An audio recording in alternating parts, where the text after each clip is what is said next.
al día siguiente que estallara este conflicto entre Israel y Hamas, el presidente de la República Dominicana se estuvo refiriendo de que tendría un impacto. Pero hay un tema que tiene que ver con el petróleo.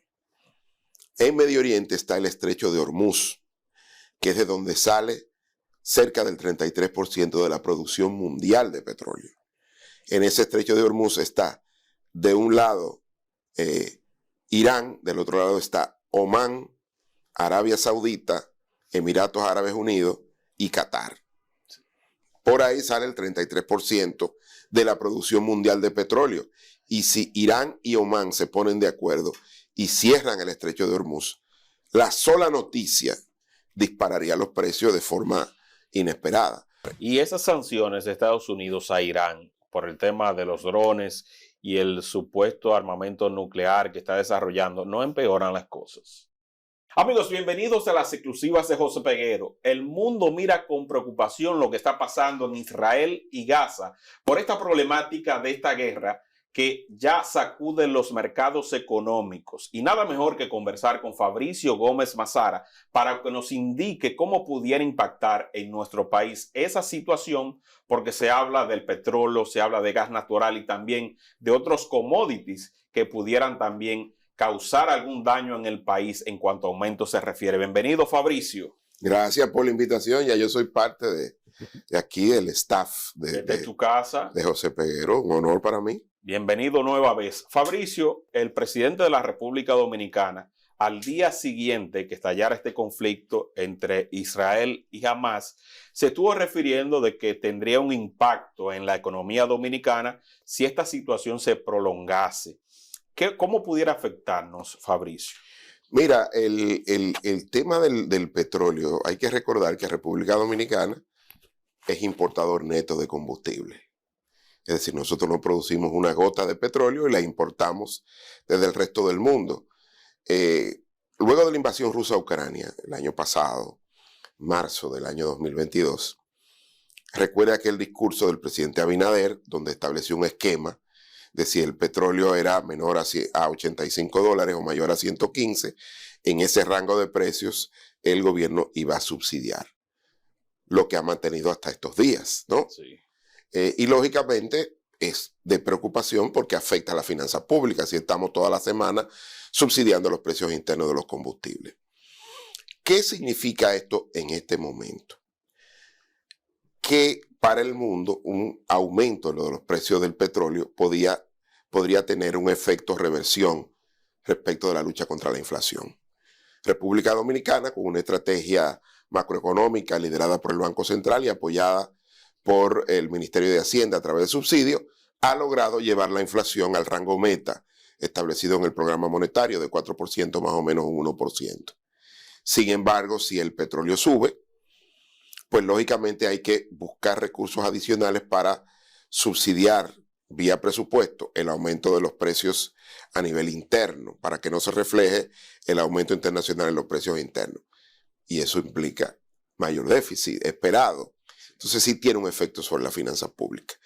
Sobre el conflicto, Nomura, que es una famosa institución calificadora y que investiga todo el tema del petróleo, dijo que si el conflicto escalaba, el precio del barril de petróleo podría superar los $125 el barril.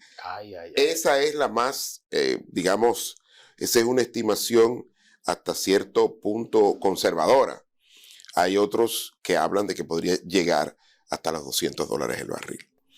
A propósito del tema... Pero eso es preocupante, porque si llegase a $200, imagínense aquí a qué precio van a llegar los combustibles y también a qué precio va a llegar la electricidad, porque gran parte de la matriz de la República Dominicana se genera con petróleo. Sí, aunque se ha reducido ya en torno a un 15%, porque se ha diversificado, pero petróleo y gas natural, que tienen una alta correlación en los precios, son los que significan un mayor porcentaje de la matriz, es decir, primero gas natural, después carbón y el 15% de los derivados del petróleo directamente. Pero ¿qué pasa?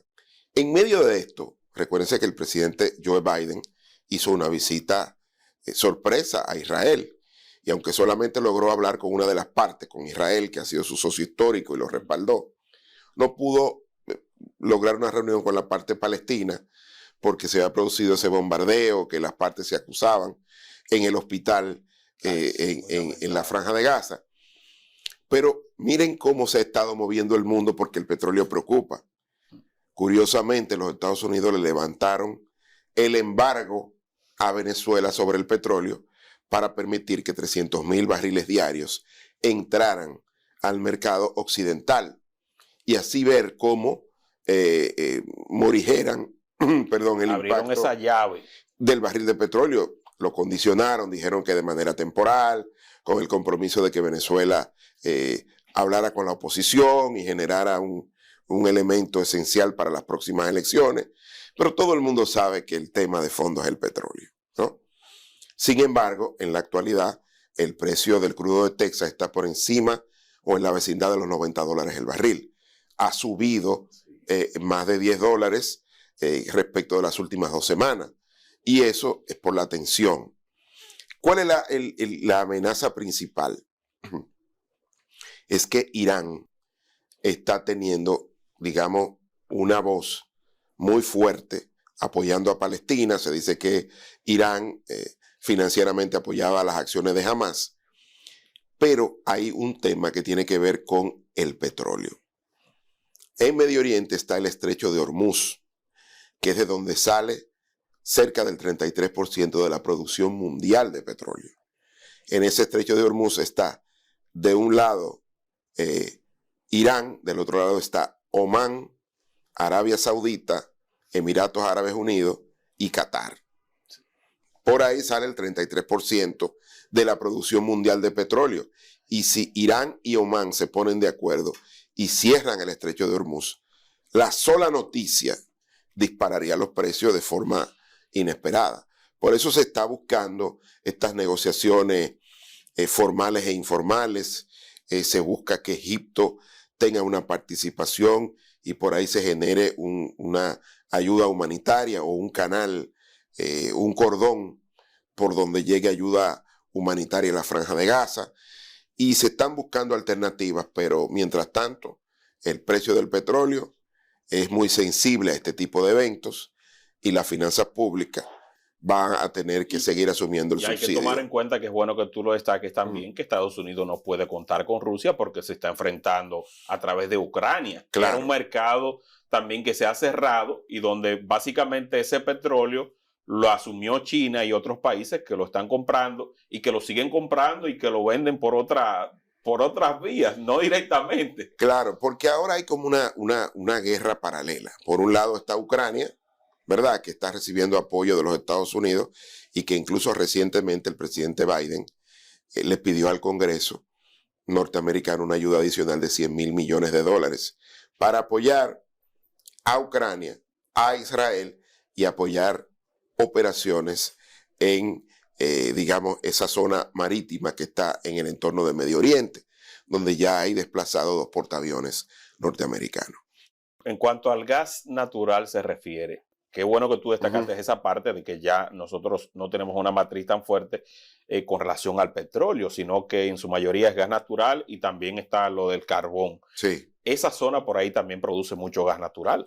Sí, pero en Occidente tenemos la suerte de que Estados Unidos es como el principal proveedor de GLN, de gas natural de esquisto, de este gas, de estos metaneros, de estos barcos que traen gas natural. Nuestro proveedor es Trinidad Tobago, una empresa histórica que tiene un contrato, no sé cuándo se vence, pero tiene un contrato de largo plazo con una generadora de electricidad y con una empresa que en el mercado nacional vende gas natural a generadores. O sea, que hay garantía por ahí de que independientemente de con el petróleo sí haya alguna situación mucho más fuerte, por Trinidad y Tobago, República Dominicana, eso entonces está un poquito más segura. Digamos que hay un efecto mucho menor que lo que podría haber en otros lugares, pero el gas natural hay, si no de Trinidad y Tobago, hay de Estados Unidos, aunque un precio un poco más alto, pero no hay una amenaza tan fuerte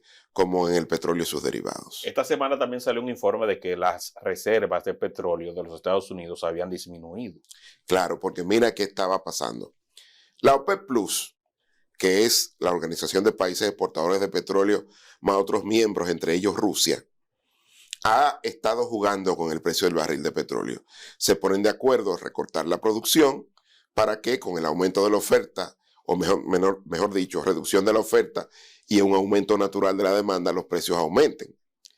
Estados Unidos había respondido desde el año pasado, luego de la invasión de Rusia a Ucrania, poniendo en el mercado sus reservas estratégicas. Actualmente, Estados Unidos tiene las reservas estratégicas más bajas de toda su historia y ya no está en capacidad de volver a poner sus reservas estratégicas en el mercado para reducir los precios. Y viene el invierno también. Y viene el invierno, que hay una estacionalidad en el hemisferio norte. Por eso estas medidas de abrir a Venezuela para que lleve 300,000 barriles diarios y otras que se van a comenzar a ver, habla un poco de esta nueva geopolítica que está afectando los flujos de comercio. Pero todavía Medio Oriente es muy fuerte en la producción de petróleo, determina los precios. Es porque Arabia Saudita, que históricamente había sido el aliado de los Estados Unidos, hoy parece estar más cerca de Medio Oriente y de Rusia que de los Estados Unidos. ¿Tú crees que también este sea un momento ideal para ir fortaleciendo los famosos BRICS y demostrarle a Estados Unidos que quizás con su moneda ya no tiene o no debería tener tanta incidencia? Mira, Estados Unidos es la gran potencia mundial y luego pero que tú seas una potencia mundial no quiere decir que otros países se agrupen para desafiar tu poder. Sí. ¿Qué es lo que está pasando? El que domina el mar domina el comercio mundial, porque la forma más costo efectiva de llevar productos de un lado al otro en el mundo es a través del comercio marítimo. Estados Unidos es la única potencia que tiene salida al Atlántico y al Pacífico y que tiene una flota, digamos, militar más poderosa en el mundo.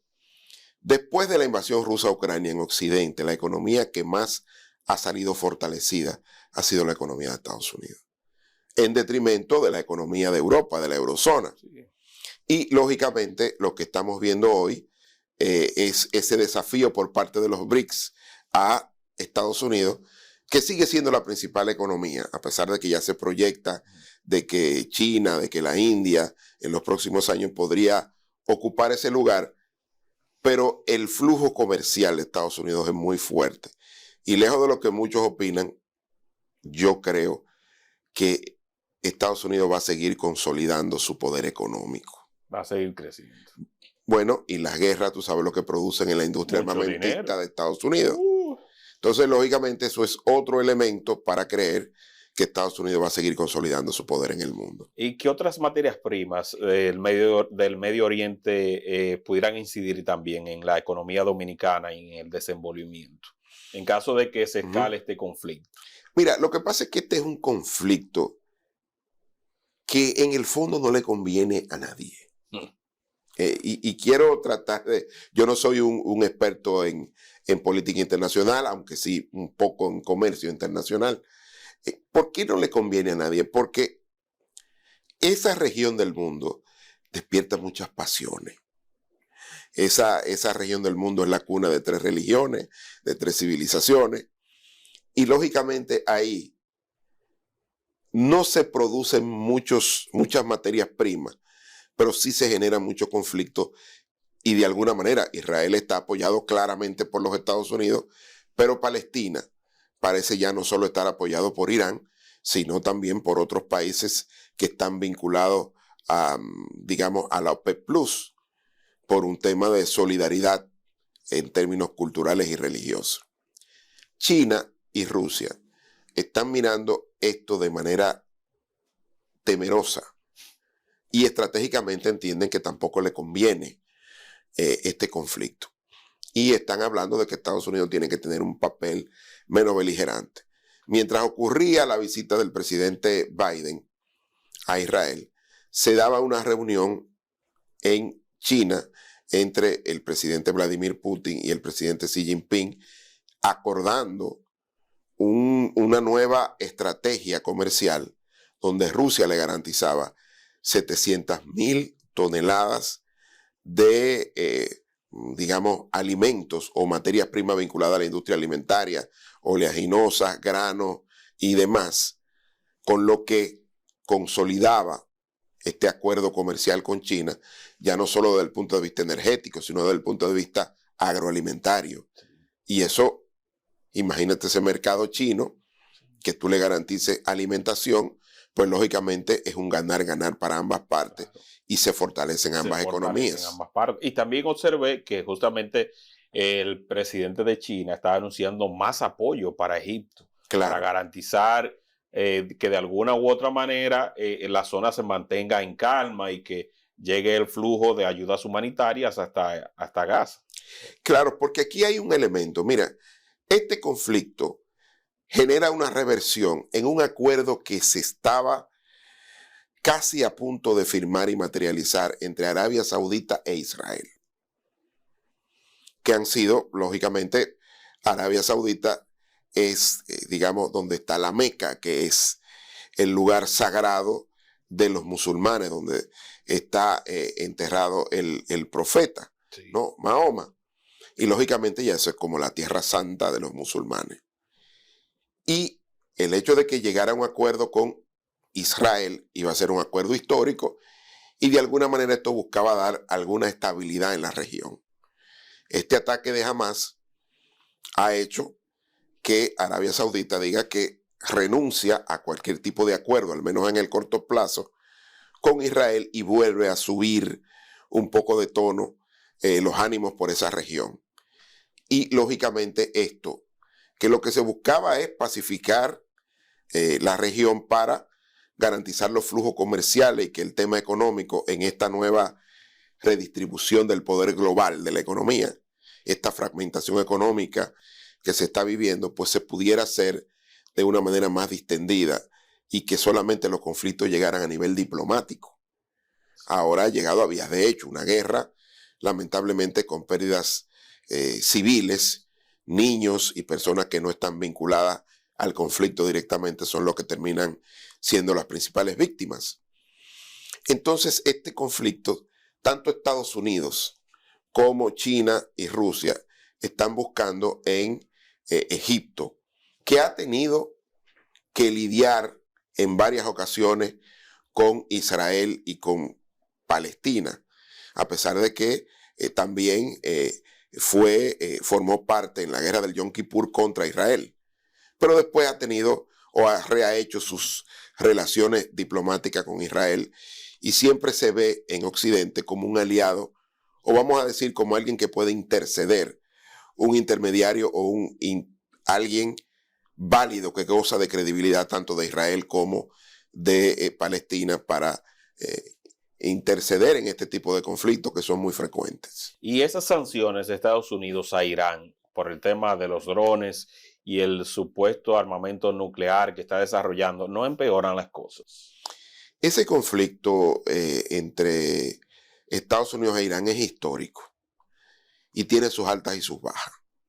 Sobre todo cuando Irán ha tratado de desarrollar energía nuclear, no solo para generación eléctrica, sino para temas vinculados con el armamentismo. Siempre se han buscado delegaciones de la ONU para que vaya in situ y mire que los iraníes no están en eso. Pero Irán es históricamente, desde aquel conflicto de los años 80, de la llegada del Ayatollah Khomeini, el gran antagonista de los Estados Unidos. O sea, en Irán, Estados Unidos es el enemigo, tanto de las fuerzas militares como del mundo civil. Y se le ve como esa figura antagónica que quiere destruir la unidad iraní. Y que empeoró también luego que le mataron el general cuando Trump estaba en el poder. Y eso empeoró mucho las cosas también. Sí, Irán es algo, digamos, que hay que conocer, porque Irán, dentro del mundo árabe, son los famosos chiitas, y ellos son herederos de un imperio especial. Ellos hablan farsi, ellos no hablan árabe, esa es su lengua, y ellos son, digamos, se consideran descendientes del primario, del nono del imperio babilónico, además de que son de religión musulmana, pero ellos tienen ese gran acervo cultural, ¿no? Que históricamente ha estado por esa región. Bueno, incluso esta misma semana se prohibió que se enseñara otros idiomas en las escuelas para ellos preservar únicamente su lengua. Pero esto es un tema puramente económico. Irán sigue siendo parte de la OPEP Plus, produce una cantidad importante de petróleo, está en la salida del estrecho de Hormuz junto con Omán, y lógicamente ahí lo que se está buscando es que el conflicto no escale para evitar que se cierre ese estrecho y los precios del petróleo se disparen. Y volviendo a la República Dominicana, entonces, ¿qué medidas pudiera implementar el gobierno preventivas para mitigar este impacto? Mira, yo creo que el gobierno, es que yo puedo decirte muchas cosas. Ahora, cuando tú eres importador neto de petróleo y tú quieres que tu economía crezca, pues lógicamente lo que se ha venido haciendo hasta ahora es lo que puede hacer el gobierno a costa de un deterioro de las finanzas públicas. Asumir. O sea, este país ha vivido con precios internos del petróleo subsidiados por más de un año. Eso tiene un costo en las finanzas públicas, un mayor déficit fiscal. Eso no es gratis, eso hay que pagarlo. Pero eso no se les rebaja, y perdona mi ignorancia, eso no se les rebaja a lo que los ciudadanos aportan en cada vez que pagan un galón de gasolina casi a 300 pesos. No, porque si tú estás vendiendo por debajo de lo que te costó, estás asumiendo pérdidas. Lo que pasa es que esas pérdidas las asume el gobierno a través del subsidio y del presupuesto nacional. Momento dado, yo tengo la pregunta porque en un momento dado el petróleo estuvo por debajo de lo que había indicado el gobierno y no se hicieron los ajustes. En cuanto a precios se refiere, entonces el pueblo dice, pero cuando debió bajar, no bajó, y ahora que sube, entonces sí pudieran subirlo en caso de que las cosas se empeoren. Lo que pasa es que también uno tiene que ser conteste. La finanza pública con el petróleo a $90 el barril se resienten mucho, y cada vez que uno vea en el Ministerio de Industria, Comercio y MIPYME que toda la semana dicen vamos a destinar 800 millones de pesos, vamos a destinar 700 millones de pesos para cubrir el subsidio de una semana. Entonces, lógicamente sí. Y lo digo porque la clase media dominicana, usted que viaja mucho a Estados Unidos, compare el precio que usted paga por el galón de combustible internamente con lo que usted paga, por ejemplo, en una ciudad como Miami o New York, y usted se va a dar cuenta que el precio de los derivados del petróleo en el mercado doméstico está muy por debajo de lo que está en el mercado internacional. Sí. ¿Pudiera esto afectar la tasa del dólar? Yo creo que la tasa del dólar ha estado estable durante mucho tiempo, y eso tiene que ver con las reservas internacionales del Banco Central, y también porque estamos creciendo menos que el producto potencial. Este año, con mucho empuje y con mucha suerte, podríamos llegar a un 3% de crecimiento, que muy por debajo del producto potencial, que de un 5%. Entonces, no veo ninguna amenaza contra el tipo de cambio, muy por el contrario. Bueno, ahora se dispara un poquito por lo del Viernes Negro, y la demanda claro. de dólares a nivel interno y también para las compras, por lo que puede subir un poquito ya el dólar. Sí, pero está por debajo de los 57, está en torno a 56.80, 56.90. Y se mantiene. Lo que pasa es que el tipo de cambio es un precio de la economía, como es la tasa de interés o cualquier otro. Pero nosotros creemos que tiene que estar en un precio fijo. Y no es así.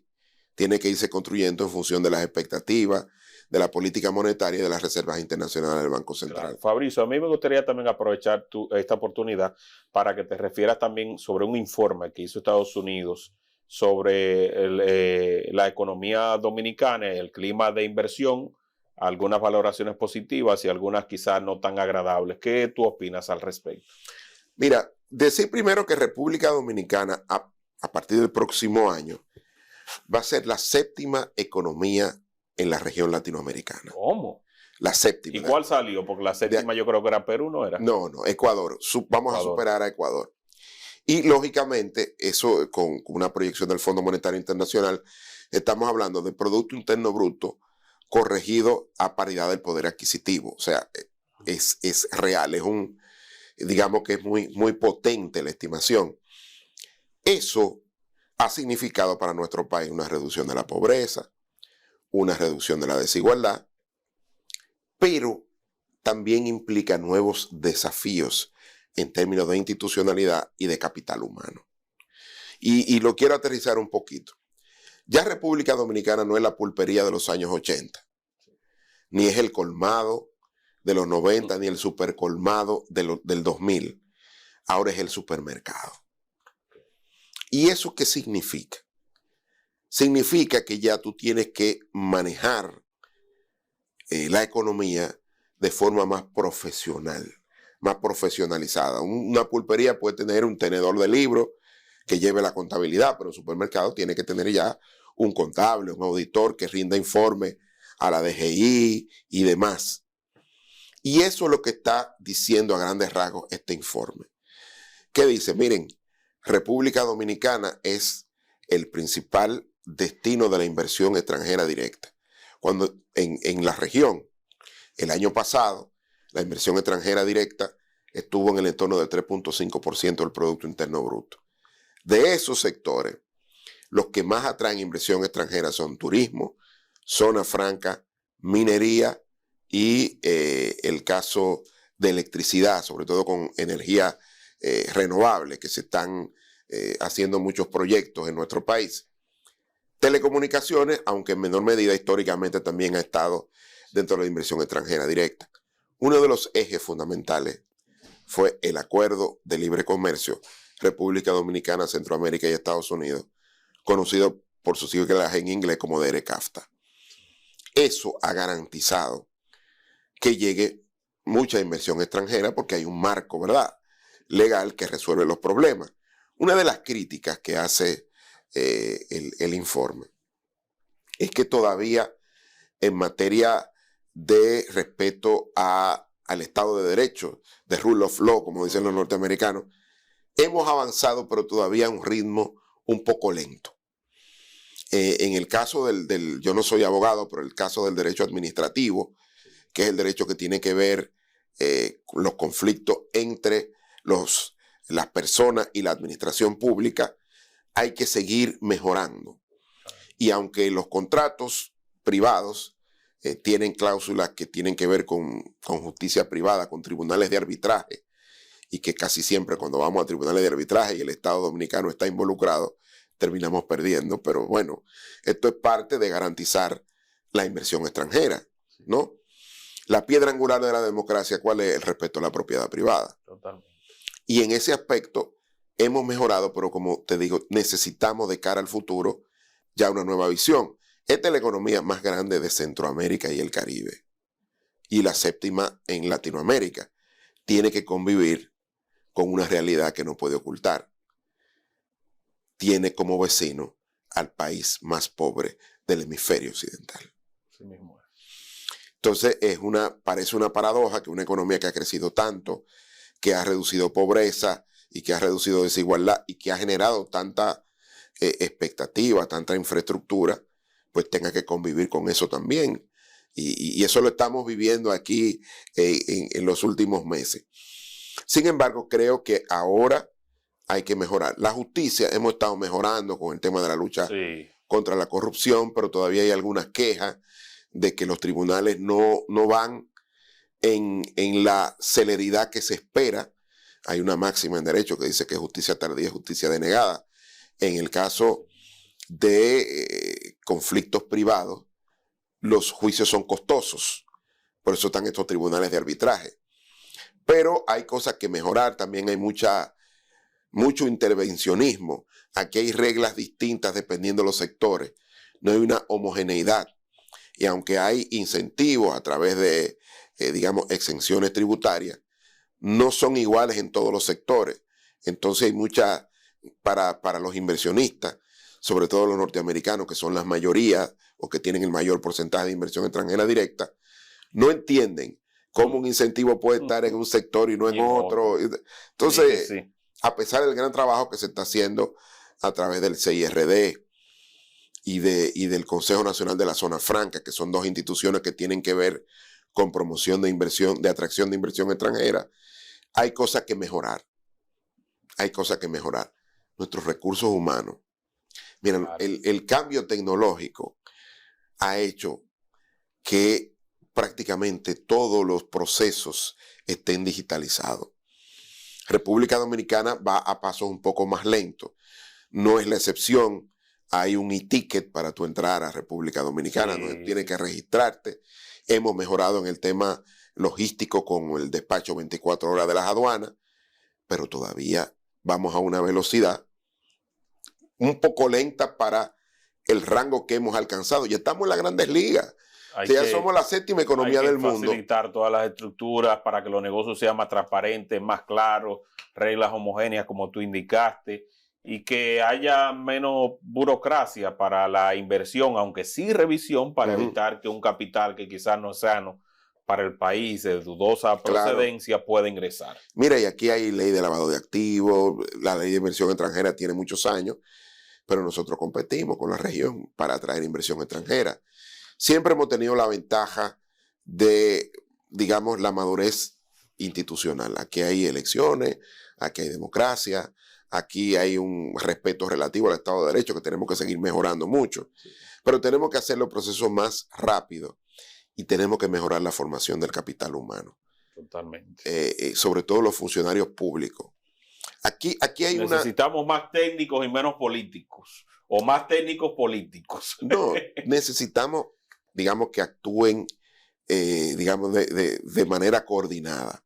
Aquí se creó una burocracia pública, de servidores públicos, pero se hizo sobre la base de pagarle bien. Porque un joven que va y estudia su maestría, su doctorado en Estados Unidos y quiere venir al sector público, hay que pagarle bien para que haga carrera, porque si no el sector privado se lo lleva. Y para tú tener un técnico como los que tiene el Banco Central, la Superintendencia de Banco, la Dirección General de Impuestos Internos, usted tiene que pagarle bien y ajustar a la inflación el ingreso que tienen esos técnicos, porque si no, no hay manera de mejorar la institucionalidad. Y eso tienen que entenderlo, sobre todo gente que ha llegado del sector privado, que entiende que lo público es desechable. Que vienen con la mentalidad de empresario y no hacen el chip. Claro, porque la gestión pública es más compleja, porque el servidor público tiene que ver muchas cosas y tiene un compromiso con la mejora de la institucionalidad. La crítica que hace ese informe sobre inversión extranjera de Estados Unidos, digo, las críticas constructivas donde hay que mejorar, tiene que ver fundamentalmente con el ámbito público, de cómo la institucionalidad se mejora y sobre todo con una demanda de servidores públicos o de una mejora de capital humano. Bueno, me parece excelente tu participación, Fabricio Gómez Mazara. Gracias. El público ha recibido banquete y una explicación que tiene pues una lógica muy importante a destacar para que no se dejen confundir, porque con estos temas a veces las pasiones políticas arrastran a algunos ciudadanos y hay que ir al fondo para poder entender lo que pasa en Medio Oriente y cómo eso pudiera tener una repercusión local, y tú lo has hecho de una forma magistral. ¿Dónde la gente puede seguir de Fabricio en las redes? En mis redes sociales, Fabricio GM13, tanto en Instagram como en X, como se llama ahora Twitter. Y estamos ahí también, estamos en Threads, que es una nueva plataforma que aunque está un poco más lenta, la gente sigue incorporándose. Claro que sí. Así que pasen, síganlo y apoyen su espacio para que él siga creciendo. Gracias de corazón y que Dios te bendiga. Amén. Gracias. No, muy pronto. Bye, bye.